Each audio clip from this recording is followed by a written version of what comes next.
Pendant ses années collège puis lycée, il s'entraînera alors avec autant de discipline et d'ardeur qu'un membre actif des commandos.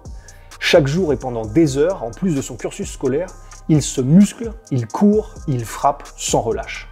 Il fait ses joggings le matin avant d'aller à l'école. Et l'hiver, il est contraint de le faire avec des Rangers de l'armée. Il aurait bien aimé le faire en basket, mais les couches de neige atteignant parfois plusieurs dizaines de centimètres d'épaisseur rendaient la course impossible autrement qu'avec de grosses chaussures.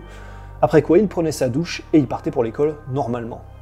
Pour le renforcement musculaire, son père et des proches de la famille l'aident à se constituer un véritable atelier de musculation artisanale dans l'abri à demi ouvert en face de la maison, de l'autre côté de la cour. Son paternel lui ramènera par exemple des barres en métal et des courts segments de rails de chemin de fer qu'il peut utiliser pour travailler les bras.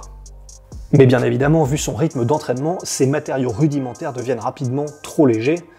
Alors jamais à court de solution, ils remédieront à la situation en plantant les unes après les autres les extrémités des barres et des rails dans des seaux de ciment frais qu'ils laissent ensuite durcir pour créer des poids supplémentaires.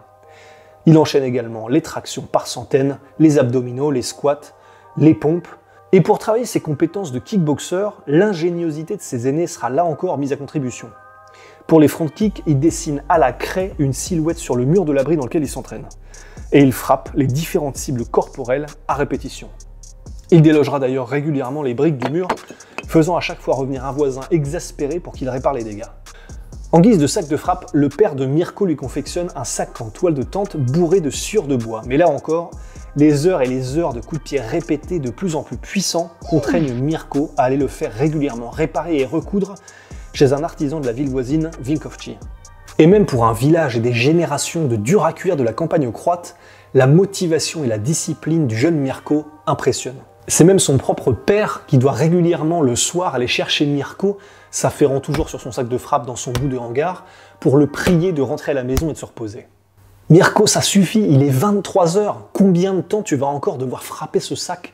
Ce à quoi il répondait, probablement sans même lever les yeux de sa cible, « Je préfère travailler mes coups de pied plutôt que dormir. » Et comme on l'a évoqué, même l'hiver croate, descendant parfois jusqu'à moins 25 degrés, ne réussira pas à arrêter le régime d'entraînement du jeune Mirko.